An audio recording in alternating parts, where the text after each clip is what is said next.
que iremos apresentar agora envolve restituição de coisas apreendidas.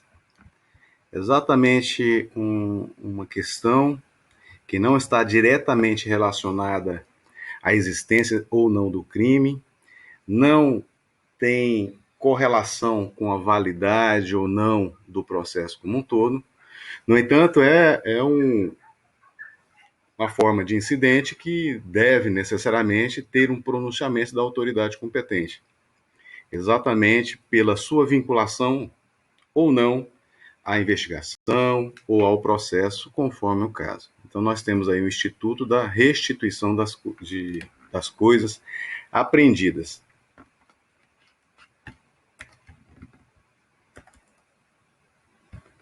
Pois bem, sou rápido. Conceito.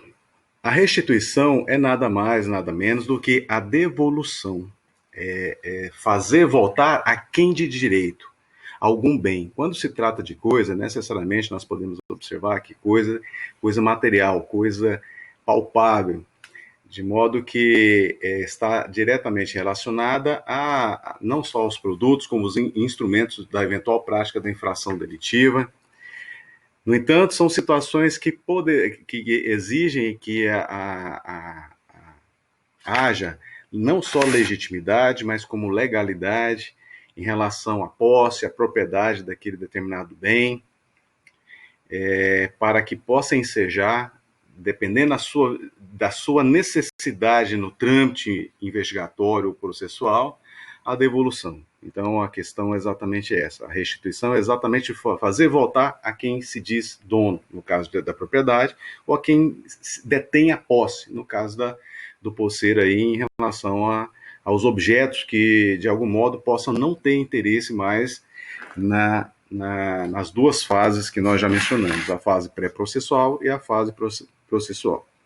E é em cima dessa questão que nós iremos estar discutindo. O pressuposto básico para ensejar uma restituição é exatamente a apreensão.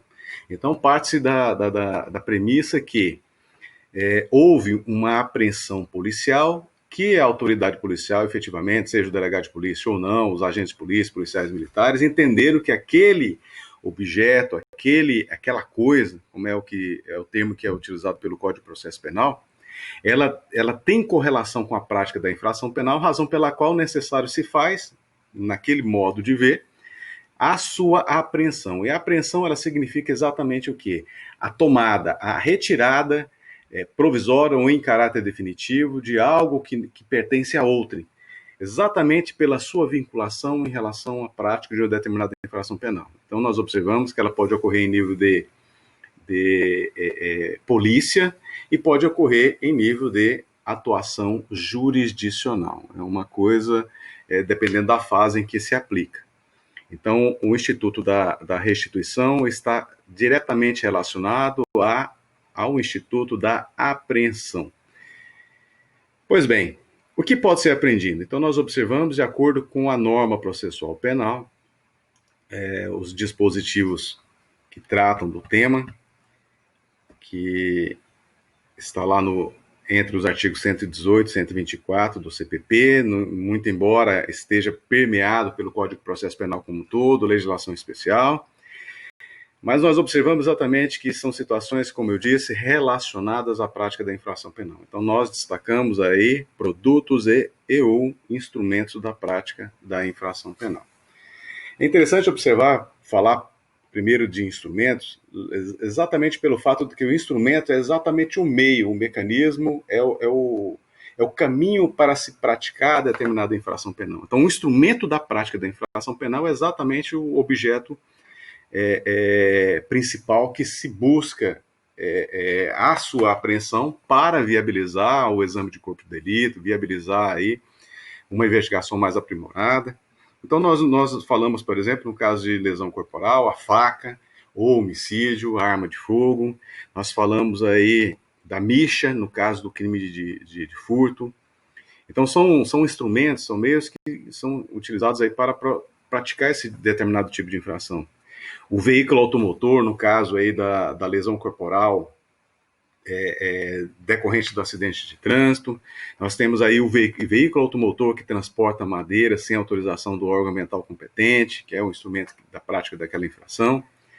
Em contrapartida a esses exemplos, nós observamos que produtos é exatamente aquilo que é objeto de tutela jurídica.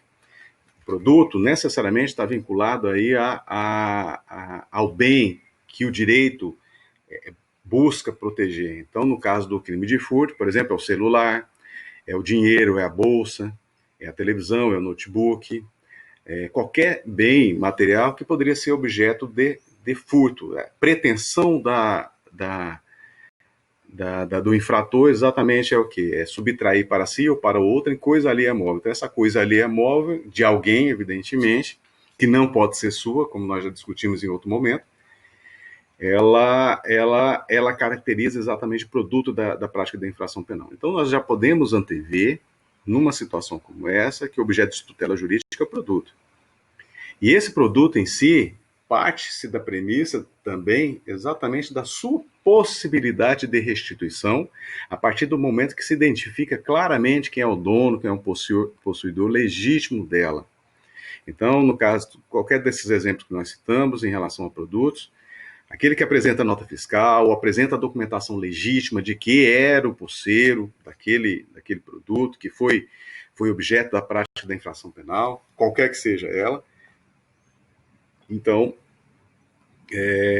comprovando isso e não tendo interesse para investigação ou processo, ele pode ser restituído. Essa é uma questão que deve ser deixada bem clara.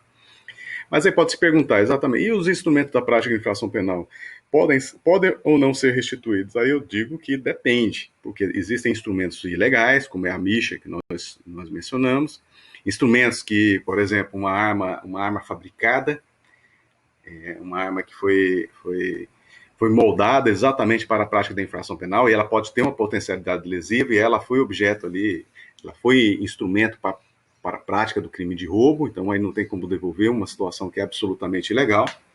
Em contrapartida, nós podemos observar uma mesma arma de fogo em que ela, precedente a essa situação, houve um crime de furto. Alguém subtraiu para si uma arma de fogo de outrem que detém o registro, detém a documentação legítima aí daquela arma de fogo e utilizou para a prática do crime de roubo ou qualquer outro tipo de crime. Então, nessa situação, demonstrou-se que a utilização daquele instrumento para a prática da infração penal, ele pertence legitimamente a outrem. Uma situação como essa pode possibilitar aí a restituição? Sim. Eu falei pode, exato, vai depender do contexto, depender da necessidade daquele instrumento para a investigação, para a análise pericial, para o processo como um todo. Então são essas as distinções que nós deveremos fazer de pronto, exatamente para colocar aí em seu devido lugar. E se o caso concreto exigir também apreensão administrativa, como em matéria ambiental e de trânsito? Então nós observamos que na ordem jurídica brasileira é possível a cumulação das responsabilidades civil, penal e administrativa. Então a Constituição, em vários momentos, como por exemplo no artigo 225, parágrafo 3º, estabelece essa possibilidade cumulativa exatamente pela característica dessas responsabilidades estatais ou sancionamentos estatais, que é a independência de uma em relação à outra, em contrapartida aí a autonomia de cada uma delas, que fazem com que elas subsistam independente da outra infração ter sido praticada. Isso quer dizer exatamente o quê? Que um único fato, se houver previsão legal, evidentemente, pode sujeitar o infrator a 3 responsabilidades. Pode, por quê? Vai depender do caso concreto, depender do objeto de tutela jurídica, depender da situação prevista na norma. Então, pode gerar essas 3 responsabilidades estatais, como nós observamos aí. Então, por quê? Porque exatamente elas são cumulativas e aí, nesse caso, não se aplica o bis in idem, exatamente porque são sanções estatais com naturezas jurídicas diversas. Geralmente, o quê? Como eu falei, a responsabilidade administrativa, a penal e a civil. Então, com muito mais propriedade, a responsabilidade administrativa e penal, que existe tipicidade para o seu enquadramento, para a sua responsabilização. Nós podemos observar, por exemplo, situação em que a mesma a mesma conduta praticada, ela é crime e infração administrativa. Então, seja em matéria de trânsito, como é o exemplo, não é um exemplo exaustivo, podem existir outras situações, mas eu prefiro falar realmente dessas, que são as mais fáceis de compreensão, levando em consideração exatamente que aquela prática, ela pode, por exemplo, no caso do veículo automotor, gerar a apreensão do veículo automotor que foi utilizado na prática mesmo que seja culposa, do crime aí de lesões corporais, ou mesmo até homicídio no trânsito. Ou no caso ambiental, aí eu citei até do transporte de madeira, mas nós podemos falar aí da pesca também, os apetrechos utilizados na pesca. Então, assim, o órgão ambiental autua naquele caso, aplica uma multa conforme a gravidade da situação e, ao mesmo tempo, concomitante, baixa o ato administrativo chamado apreensão administrativa ambiental. Guardadas as devidas proporções, é a mesma situação que ocorre no âmbito de trânsito e qualquer outro tipo de infração correlata. Então, nessa circunstância, nós podemos antever exatamente o seguinte: pode haver apreensão administrativa junto com a apreensão policial? Sim, exatamente. Exatamente porque a norma processual penal, no caso do Código de Processo Penal, a norma processual penal que se aplica em matéria administrativa ambiental, que em matéria ambiental ou em matéria de trânsito, ela permite exatamente a concomitância dessas medidas restritivas do direito de posse, de propriedade de quem quer que seja, exatamente pela vinculação a uma determinada prática de infração penal. Então, nós podemos observar exatamente duas apreensões, né? Uma do órgão ambiental e a outra da polícia, ou da polícia e outra da autoridade de trânsito. Então, são situações que podem ocorrer. Mas uma pergunta que pode surgir nesse contexto é exatamente o seguinte: mas quem que vai receber o objeto, seja o produto, seja o instrumento da prática da infração? Quem é que vai aprender algo? E quem que vai receber aquele algo? Porque se existem duas apreensões, necessariamente existe um objeto, ou é o produto ou é o instrumento. E sendo um objeto, conforme o caso, nós podemos observar exatamente o seguinte: vai ficar na polícia ou vai ficar no órgão ambiental? Aí eu digo exatamente no que interessa a matéria processual penal, mas e em razão da matéria penal ser considerado como máxima ratio, a relevância da responsabilização estatal em matéria penal é muito mais significativa do que em matéria administrativa. Evidentemente que não desconstitui a matéria administrativa, mas preferencialmente deve se manter no âmbito da investigação policial, no âmbito do processo penal. Por exigir, por exemplo, perícias, análises técnicas mais aprofundadas, diligências e algumas outras medidas que poderão aí ser necessárias para a elucidação daquela prática da infração ou não, conforme o caso.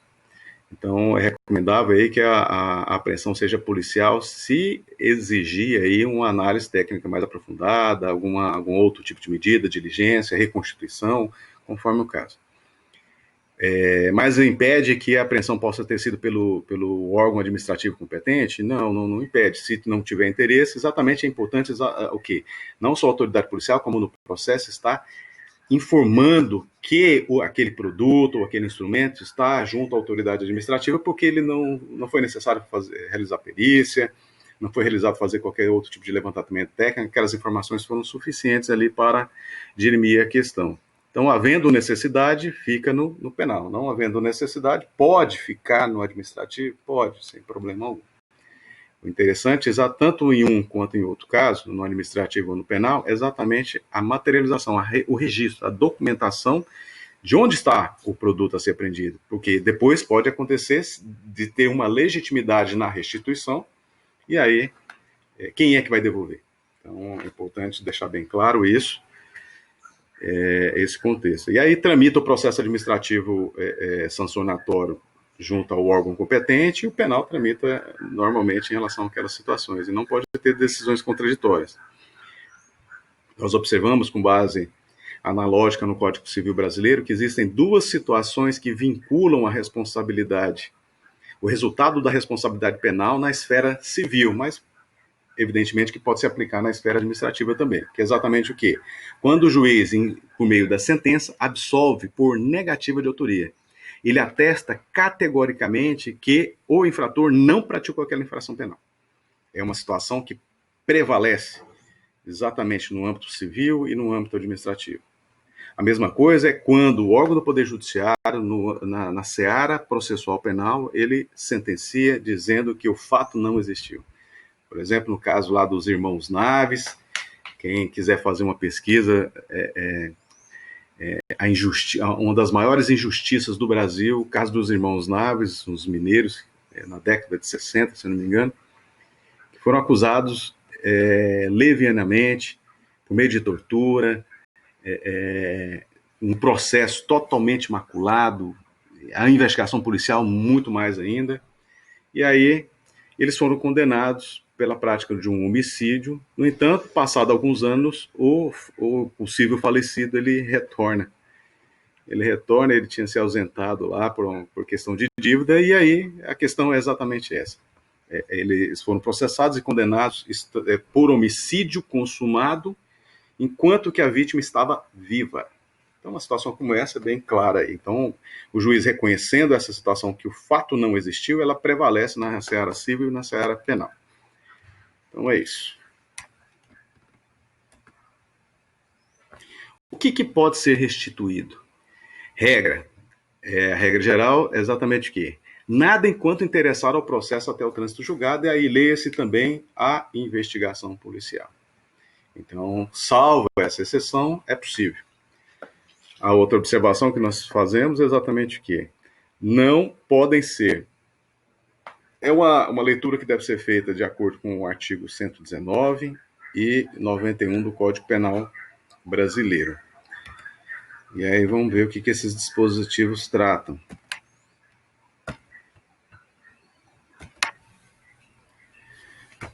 O artigo 119, que nós mencionamos no slide, ele diz respeito à figura da vinculação do produto e instrumento na investigação policial ou mesmo no trâmite do processo penal em juízo. Então, nós devemos destacar exatamente o que? A redação lá do artigo 119 é a redação primitiva, ou seja, a redação original lá do Código lá de 1941, sem alteração. Aí nós deveremos fazer uma releitura dos dispositivos que ele menciona para readequarmos aquilo que se aplica dentro desse contexto dos produtos e dos instrumentos. E aí surge o artigo 91 do Código Penal, que é uma atualização, vamos assim dizer, a reforma da parte geral do Código Penal. Ela implicou em mudança daquilo que tinha correspondência no Código de Processo Penal, que é no artigo 119. Explicando em miúdos, nós observamos exatamente o seguinte, que tem a ver com o tema tratado. O artigo 91 estabelece que são efeitos da condenação, e aí nós destacamos exatamente o quê? O inciso 2º, que é perda em favor da União, ressalvado o direito do lesado ou terceiro de boa-fé. Então, nós destacamos exatamente isso. Então, quando há direito do prejudicado, do ofendido ou da vítima, e há demonstração efetiva da sua posse, da sua propriedade em relação ao bem, pode-se devolver efetivamente. Pode-se não, deve-se devolver efetivamente, não havendo interesse para a investigação e muito menos para o processo. O mesmo ocorre em relação ao terceiro de boa-fé, que detém, por exemplo, a posse, mostra e comprova efetivamente que é o possuidor daquele bem, sem mácula que impeça a sua restituição. Mas aqui destaca também a situação da impossibilidade de retorno para quem quer que seja, aqueles que têm vinculação direta com a prática da infração penal, como são os instrumentos do crime, que consistam em coisas cujo fabrico, alienação, uso e ou detenção constitui fato ilícito. E nós já falamos algum exemplo, a micha, no caso da arma fabricada, é muito comum aí no sistema prisional, alguns crimes decorrentes de armas que foram fabricadas ali, foram forjadas. Então, qualquer tipo de situação que envolva a fabricação, alienação ou detenção, utilização de algo que não é legal, efetivamente há o perdimento. Uma outra situação que nós destacamos exatamente em relação ao produto do crime ou qualquer outro bem ou valor que constitua proveito auferido pelo agente com a prática do fato criminoso. Então, nós podemos observar que, por exemplo, no caso do roubo, no caso do furto, em que há apreensão de bens ou mesmo de dinheiro ou valores que são transformados em dinheiro e o próprio acusado ele compra carros, compra imóveis, compra qualquer outro tipo de produto que seria teoricamente lícito. Ele compra, paga, tem nota fiscal e tudo. No entanto, a origem origem do dinheiro que viabilizou a compra desses bens materiais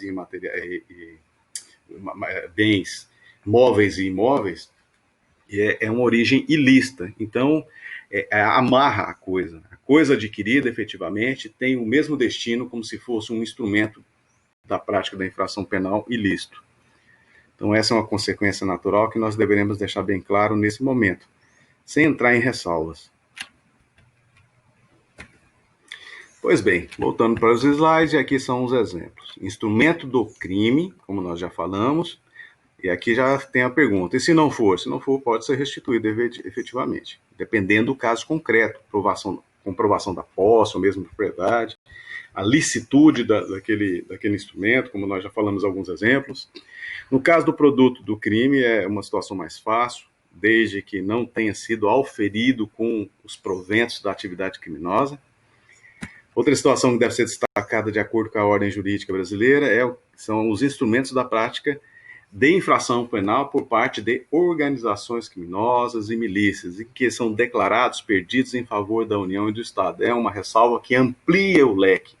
E se há vinculação da prática da infração penal em relação a organizações criminosas e milícias, então nós observamos que o poder do Estado é muito maior no que diz respeito a essa restrição em relação aos instrumentos. Aqui não fala em produtos. A exceção que nós deveremos destacar e reforçar, e já foi falado, é exatamente em relação à vítima, ofendido ou lesado pela prática da infração penal e, ao mesmo tempo, o terceiro de boa-fé. Tanto uma situação como a outra deve necessariamente ter uma comprovação nos autos para possibilitar aí a devolução, exatamente por não ter origem criminosa, não ser ilícito e ser demonstrada a posse ou mesmo a propriedade daquele bem. O Superior Tribunal de Justiça, no recurso em sede de habeas corpus 108.035 de São Paulo, no ano de 2009, destaca o seguinte sobre o tema. Quando o pleito de restituição de bens apreendidos do recorrente, aí no caso, computador pessoal, HD externo, telefone celular, documentos de terceiro e outros, sabe-se que, no curso das investigações, deve prevalecer o interesse público na apuração de fatos supostamente delituosos, sendo lícito o Poder Judiciário somente proceder à devolução de objetos inúteis aos interesses do processo. Então, isso é importante se destacar. O que não ocorre no caso concreto que foi julgado. Pois bem, no caso em apreço, dada a complexidade das investigações, com vários acusados e a necessidade ainda de análise pendente de análise dos objetos apreendidos, atestadas pelas instâncias ordinárias, não há como aferir a arguída ilegalidade aventada pelo recorrente, sobretudo porque não configurado o excesso de prazo da medida, cumprida em agosto de 2018, frente ao imenso volume de informações a ser depurado, conforme relatório do GAECO. Então, essa situação é bem patente no que diz respeito, havendo interesse, necessariamente se mantém a apreensão e não se viabiliza juridicamente a restituição. Aí uma notícia que nós temos envolvendo o tema de 2020. Homem com arma de fogo caseira é espancado por populares suspeito de assalto em Teresina. Então, essa situação é interessante, que nós observamos o emprego de arma de fogo caseira, ou seja, fabricada, totalmente ilegal. Isso é um instrumento da prática da infração penal que, em caso de condenação, efetivamente não retorna para quem fabricou, o seu, entre aspas, dono. A restituição de coisas apreendidas não é questão prejudicial, e nós já explicamos exatamente por que é um mero incidente que não implica numa resolução, numa mácula processual e muito menos de direito material. Ou seja, é uma situação que não implica na existência ou não da prática da infração penal e muito menos geraria algum gravame, algum problema que impossibilitaria aí o trâmite processual. Então é um mero incidente que não teria implicações aí na seara do direito formal ou mesmo do direito material. O fundamento para a restituição ou não, ou desse instituto, é exatamente o interesse público para o processo penal. Então, o fundamento maior para se apreender, que é o pressuposto básico para se restituir posteriormente, conforme o caso, é exatamente o interesse público, e o julgado que nós analisamos do Superior Tribunal de Justiça reforça essa temática. Então, indúbio processuetar, a prevalência do interesse processual na manutenção da apreensão daquele produto, o instrumento da prática de infração, são situações que justificam aí a sua manutenção. Momento, nós já observamos que é fase policial ou judicial, então não tem muita discussão. Legitimados para promover a devolução, evidentemente, porque o Instituto da Restituição envolve a devolução. Então, no âmbito policial, nós temos o delegado de polícia, efetivamente, ou se for, por exemplo, uma investigação desenvolvida pelo Ministério Público, é o Ministério Público e a autoridade quem deve tomar frente na possibilidade ou não de restituir. E no âmbito judicial é o juiz, efetivamente. Então não tem muita discussão como ativo. Passivo é quem detém. É quem, por exemplo, existe a situação da possibilidade da apreensão conforme a dificuldade da manutenção do objeto apreendido, conforme a impossibilidade de transporte, no caso de veículos de grande porte ou qualquer outro tipo de objeto ou produto da prática de infração, pode-se nomear como depositário, ou seja, depositário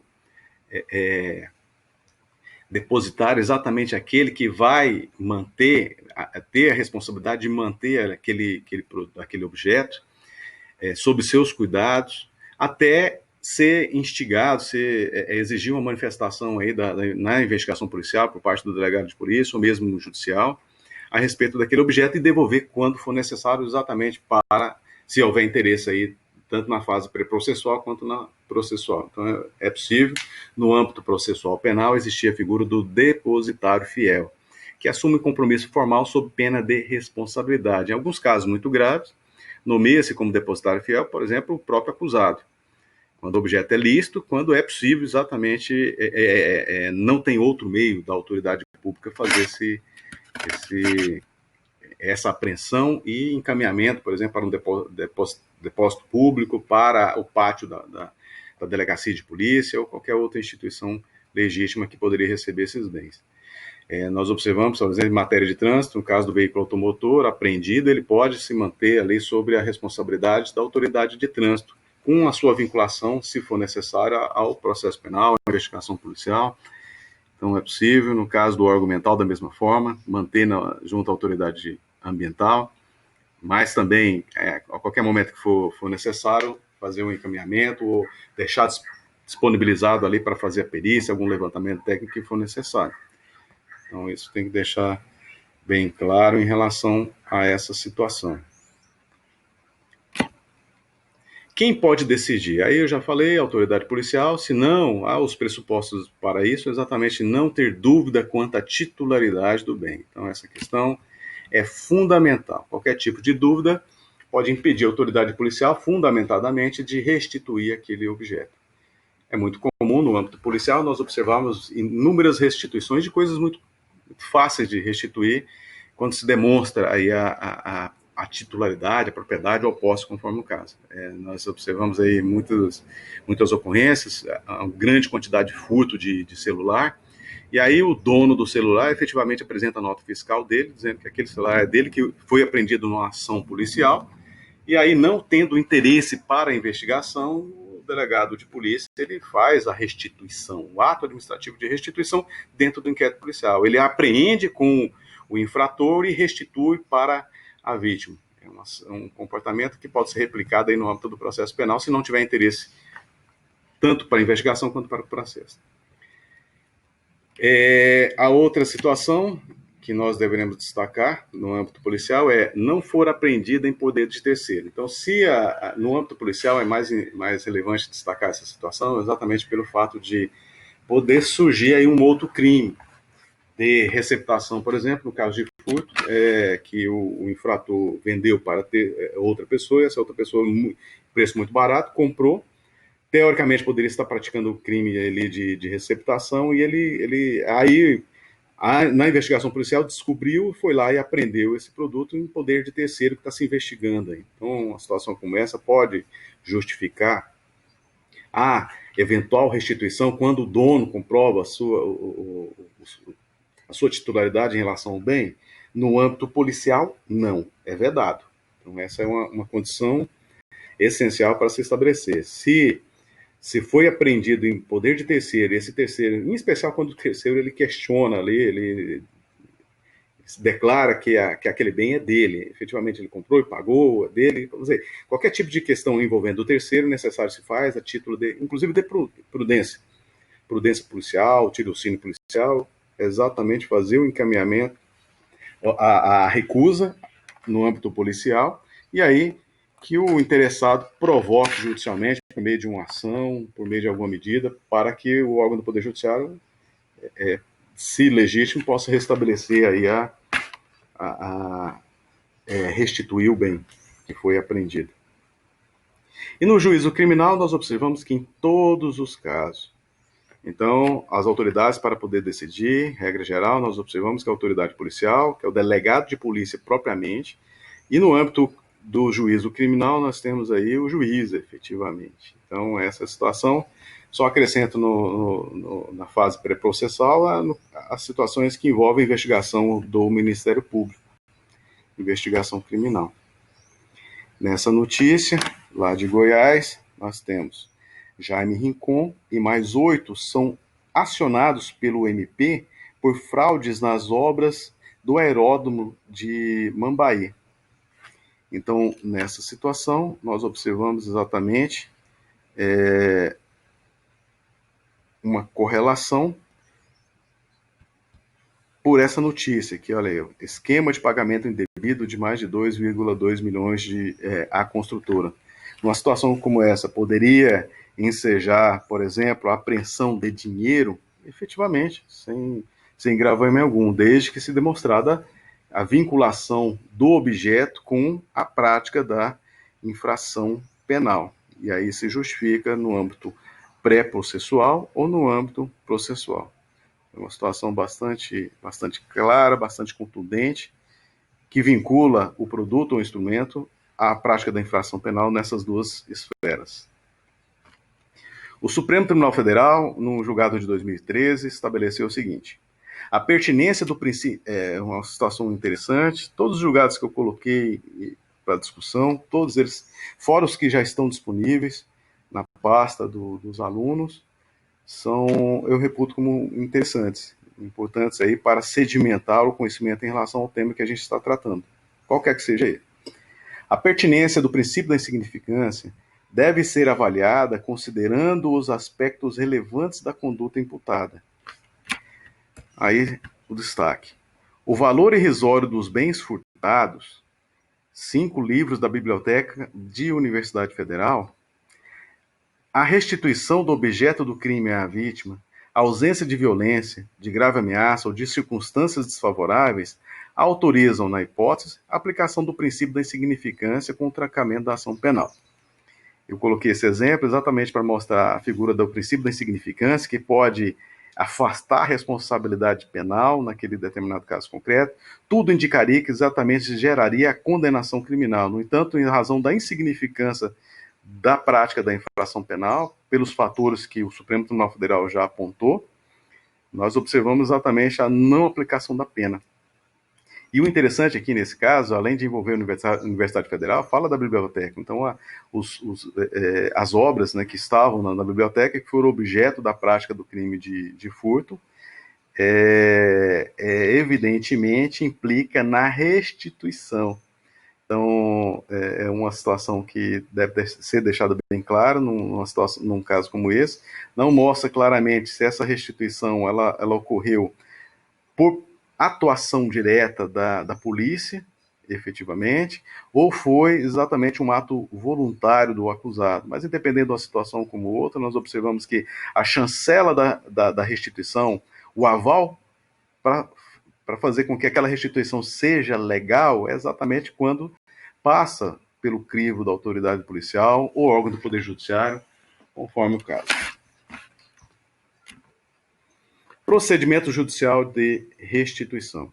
Não havendo dúvida, somente um termo nos autos se faz a devolução efetivamente, que é o mesmo que ocorre no âmbito do inquérito policial. Então, um mero termo sacramenta a restituição do bem. Em havendo dúvida, que é o que complica. Em havendo dúvida, a questão é exatamente o quê? Deve-se autuar em apartado e 5 dias para a produção de provas, ouvido o Ministério Público. Em poder de terceiro, dá a oportunidade desse terceiro se manifestar. Aí 2 dias para razões ou alegações das partes envolvidas ali.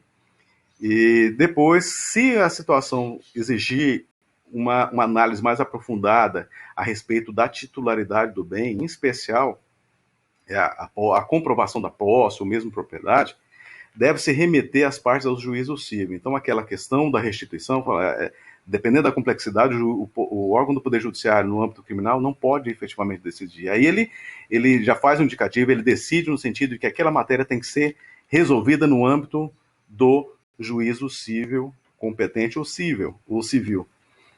Caso ainda prevaleça dúvida sobre a titularidade, mantendo o bem sobre depósito. Então, é uma condição essencial para, posteriormente, a resolução em caráter definitivo, com o trânsito julgado do juízo civil, ela tem repercussão absoluta, repercussão imediata no âmbito do processo penal, porque se estabeleceu ali a propriedade. E nós já apontamos várias situações envolvendo resolução de questões, como lá nas questões prejudiciais heterogêneas.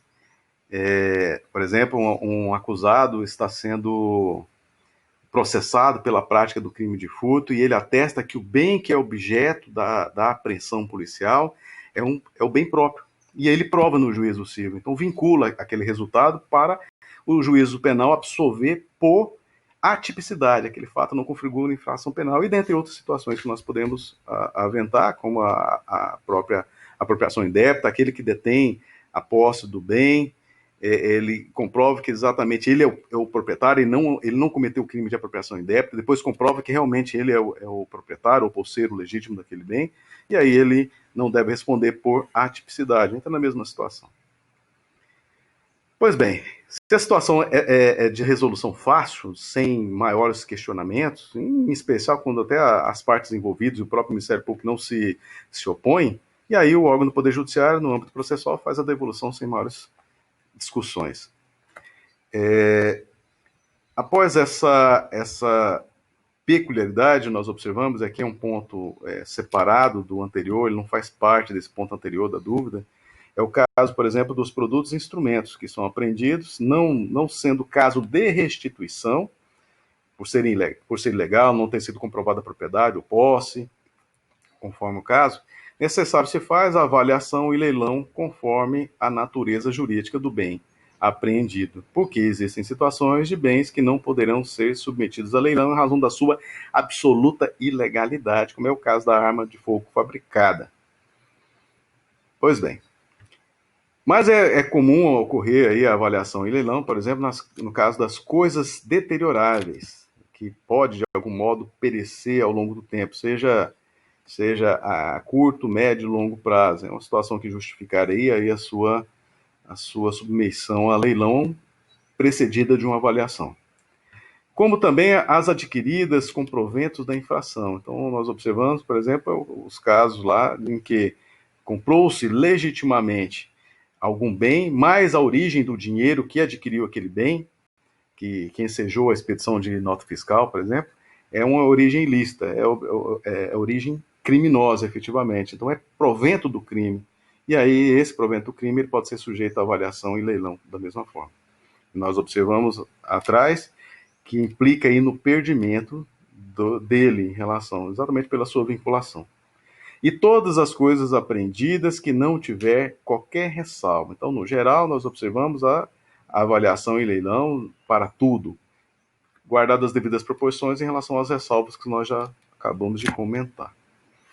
O Supremo, no julgado de 2019, diz o seguinte: em que pese a manifestação do Ministério Público, apontando que os veículos apreendidos são produto de crime, tal alegação não encontra respaldo nas provas trazidas aos autos, notadamente pelas informações obtidas junto ao DETRAN do Amazonas. Os veículos foram adquiridos em data anterior à consumação dos delitos, o que é corroborado, inclusive, pelos termos em que formulada a denúncia. Assim, os bens apreendidos não se enquadram nas hipóteses das alíneas A ou B do inciso 2º do artigo 91 do Código Penal Brasileiro, que exatamente implicaria no perdimento do bem. E aí, nesse caso concreto, contrário à posição do próprio Ministério Público, ocorreu a devolução em sede de julgamento, aí, a sacramentação da devolução em sede de julgamento pelo Supremo Tribunal Federal. Tribunal de Justiça acata mandado de segurança e manda PC devolver carro de luxo apreendido durante a operação que apura jogo do bicho no Mato Grosso. Então, PC, Polícia Civil. É uma situação que nós observamos, não houve a devolução em nível de inquérito policial por parte da Polícia Civil, ou seja, o delegado de polícia entendeu que não era o caso de restituição, e aí houve a provocação do órgão do Poder Judiciário competente para julgar aquela matéria e foi sacramentada aí com a determinação do Tribunal de Justiça, chancelando aí essa restituição. Fora das hipóteses que nós já mencionamos, nós temos aí que, ou melhor, fora das hipóteses anteriores, até 90 dias do trânsito julgado, no caso de a condenação ou absolvição, deve ocorrer exatamente o seguinte: possibilidade de requerer a devolução do bem ou valor que não pertencerem ao réu. Então, essa situação é bastante clara no que diz respeito ao, por exemplo, terceiro interessado. Ele tem esse limite temporal para poder manifestar-se, para poder pugnar pela devolução ou restituição do bem ou valor apreendido que não pertence efetivamente ao acusado. Exatamente pelo fato de que, após o prazo de 90 dias, deve ser submetido a avaliação e leilão. E o valor arrecadado no leilão deve ir para o juízo de ausência. Esse juízo de ausência é o termo que é utilizado no Código de Processo Penal original, né, de 1941, sem alteração, mas implica exatamente, de acordo com as normas de organização judiciária, o destino que é feito para situações desse viés, desse montante. Então, conforme a necessidade, a Lei de Organização Judiciária pontua para onde deve efetivamente ser encaminhados os valores arrecadados. Então é isso. Então, juiz de ausente é exatamente essa configuração, conforme o Código de Organização Judiciária de cada estado, ou da Justiça Federal, as normas que aplicam no âmbito da Justiça Federal. Pois bem, instrumentos do crime com o perdimento ou confisco devem ser inutilizados ou recolhidos ao museu. Então, o destino, no caso dos instrumentos, exatamente esse. Mesmo nos apetrechos, o fabrico de produtos que sejam absolutamente legais, eles podem até não serem inutilizados, eles podem ser encaminhados a museu. Nós observamos em nível nacional, algumas localidades, algumas polícias terem museu, mini museus, ou mesmo órgãos de segurança pública em geral, exatamente de produtos apreendidos que sejam absolutamente legais, para mostrar para a sociedade, em especial no âmbito educacional, que situações dessas ocorrem, mostrar aí que é crime, que é uma situação que enseja aí uma investigação, um processamento, e ao mesmo tempo mostrar que é grave esse tipo de comportamento e é totalmente ilegal. Então é possível ser recolhido a museu, muito embora seja absolutamente legal. Salvo, nós observamos exatamente a situação, dependendo do caso concreto, o órgão do Poder Judiciário decidir pela inutilização daqueles produtos. Se obras de arte ou outros com valor cultural ou artístico, essa é uma inovação do Código de Processo Penal mais recente, que nós observamos exatamente o que, em caso, em especial dos crimes que envolvem valores vultosos, corrupção, lavagem de dinheiro, etc., em que obras de arte são apreendidas com os acusados, e são obras assim de valores muito relevantes no mercado, e aí, conforme a situação, o órgão do Poder Judiciário pode destinar qualquer tipo de bem que tenha essa conotação cultural ou artística, que deve ser devidamente fundamentada na investigação, pode ser devolvida aí, encaminhada para museus públicos. Isso se não tiver vítima determinada. Porque se tiver vítima determinada, é necessário se faz a restituição àquela vítima. O Supremo Tribunal Federal, em março de 2020, julgou aí a petição, falando que o pedido de restituição de coisas apreendidas exige. Aí, em síntese, nós observamos um julgado aí que explica bem essa matéria. Primeiro, a prova da materialidade, da propriedade dos bens. Então, é uma condição que pode, não quer dizer que vá, depende do caso concreto, permitir a restituição. Segundo, nós observamos o desinteresse dele ao processo ou inquérito. Então, é uma condição também importante ser destacado. Se houver interesse para o processo ou inquérito, mantém-se a apreensão aí até resolver as questões processuais ou investigatórias. Terceira situação, a inexistência de hipótese de perdimento. Nós já falamos sobre as hipóteses de perdimento. Então, se não é caso de perdimento, pode-se prontamente, também junto com a ausência dos outros requisitos, autorizar-se a restituição de coisas apreendidas. No entanto, um destaque que eu faço aqui em relação ao julgado está aqui. Havendo dúvida sobre a licitude e a titularidade dos valores apreendidos, moeda estrangeira, que é o caso concreto, e não tendo o terceiro de boa-fé apresentado documentos que comprovem a origem do numerário, por exemplo, esse VG é verbi gratia, que significa, por exemplo, recibo de casa de câmbio ou instituição financeira, a constrição deve ser mantida. Então, tentou-se a devolução de dinheiro estrangeiro, mas não se comprovou legitimamente a titularidade, e aí não foi possível. Em um contexto no qual a própria titularidade dos valores é controvertida, tem pouca influência sobre o resultado final do processo as provas da capacidade financeira da empresa, da qual a agravante é sócia, e da compatibilidade do montante apreendido com seus rendimentos, e sua situação econômica formalmente declarada. Vai ser um julgado interessante que trata desse tema que nós já abordamos. Nessa notícia, nós observamos aí, notícia de 2020, nós temos: polícia prende falsos entregadores de delivery e apreende objetos em Teresina. Então, nesse exemplo aqui, nós podemos ver exatamente aqui a condição aí da apreensão de objetos que foram o produto ou instrumento da prática da infração penal relacionada à conduta criminosa desses falsos entregadores de delivery. É um destaque importante para pontuar aí a correlação da apreensão e com a possibilidade de devolução se preencher os requisitos que o Supremo Tribunal Federal já pontuou, e nós destacamos ao longo aí da exposição sobre o Instituto da Restituição de Coisas Apreendidas.